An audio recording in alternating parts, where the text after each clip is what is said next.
Hi guys, welcome back to one more mini blog. Today Sunday. చాలా బోరింగ్గా అనిపిస్తుంది. Boring ఎందుకు, దండగా సండే రిచువల్స్ ఉండగా అని సెల్ఫ్ ప్యాంపరింగ్ అయితే స్టార్ట్ చేసేసాను. హెయిర్ ఆయిల్ అప్లై చేసుకుంటున్నాను. ప్యూర్ కోకోనట్ ఆయిల్ అయితే అప్లై చేసుకున్నాను అనమాట ఈరోజు.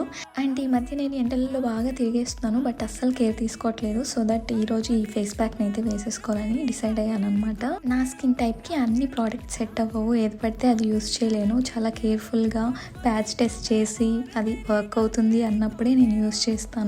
ఏది పడితే అది యూస్ చేసానా ఉన్నది పోయా ఉంచుకున్నది పోయా అయిపోతుంది నా స్కిన్ పరిస్థితి. వెంటనే రియాక్షన్స్ అయితే వచ్చేస్తాయి అన్నమాట. బట్ నేను చాలా మినిమల్ స్కిన్ కేర్ అయితే యూస్ చేస్తూ ఉంటాను. నేను ఫేస్ ప్యాక్ అయితే వేసేసుకున్నాను అనమాట. ఆఫ్టర్ 20 minutes నేను ఫేస్ వాష్ అయితే చేసేసుకొని ఫ్రెష్ అప్ కూడా అయిపోయాను అనమాట. మీకు ఈ వీడియో నచ్చినట్లయితే please do like, share and subscribe my YouTube channel. అలాగే మీ కంటెంట్ సజెషన్స్ని కమెంట్ బాక్స్లో పోస్ట్ చేయండి. So that I will consider your content in my further videos. మళ్ళీ నెక్స్ట్ వీడియోలో కలుద్దాం. బాయ్.